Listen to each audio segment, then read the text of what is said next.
Hello, this is John Golden, reporting once again from the Calculus Cave. So today's video is about what is this calculus stuff anyway? Why are we studying it?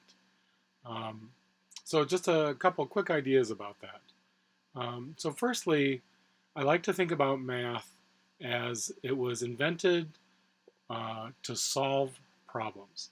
So we teach it in school like it's completely independent. Like, here, learn this, it's cool.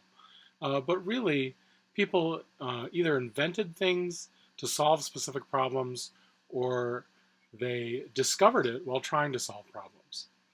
Um, Calculus has had kind of an interesting role.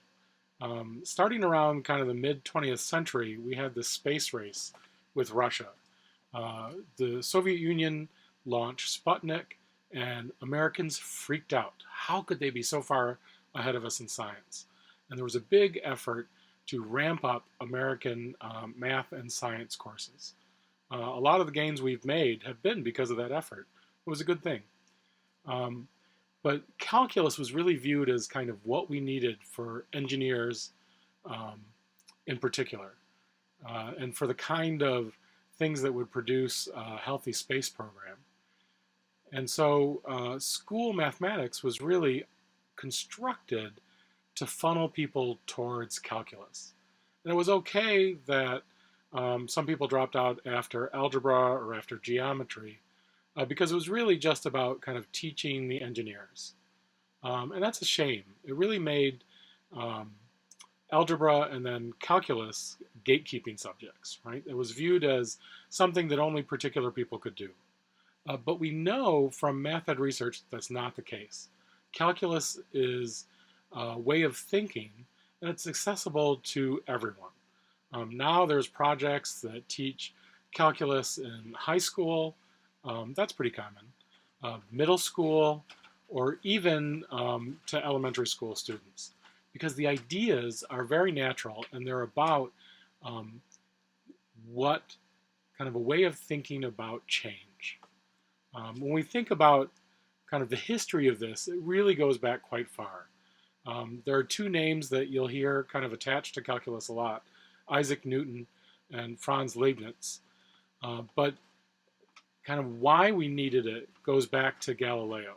But Galileo is thought of mostly as a scientist. That's accurate. He invented the telescope. He did lots of just groundbreaking physics research. But one of the things he did was he thought about math as a way to quantify the science he wanted to do.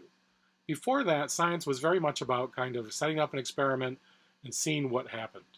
But Galileo wanted to measure. He wanted to count. He wanted to time things. This is difficult because clocks hadn't even been invented yet. But Galileo's father was a music teacher, so he had all these kind of timekeeping techniques that no other scientist really had at the time. So Galileo creates this powerful need to know more about the mathematics of relationships. Like, as time varies, how does distance change? Because he's studying this and using the math to record it.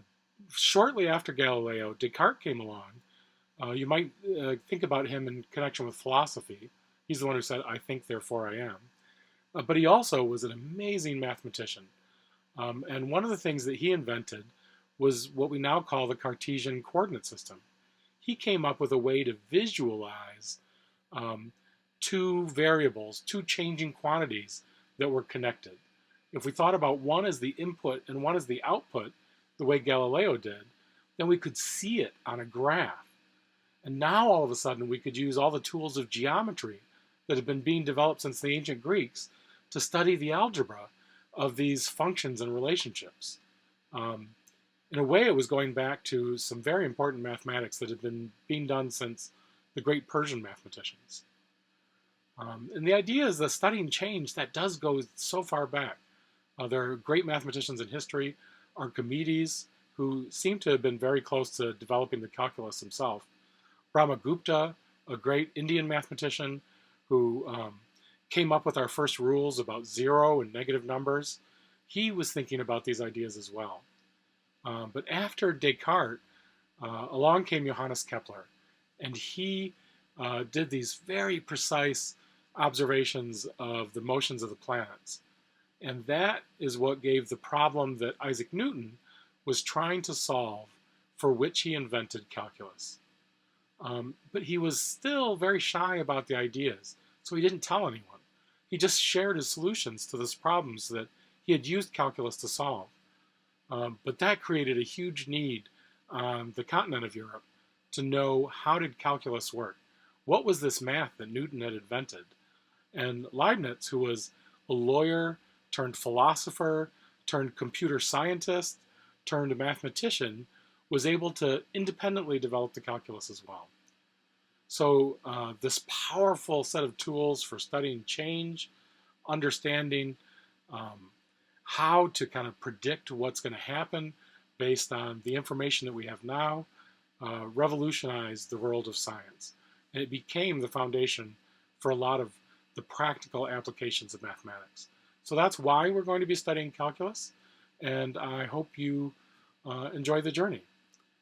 In addition to this video today, there's a little bit of just a blog post to read about history of calculus, and then we also have some visual patterns to start getting at some of this idea of a changing pattern and variables, and how that's going to connect forward to some of these calculus ideas.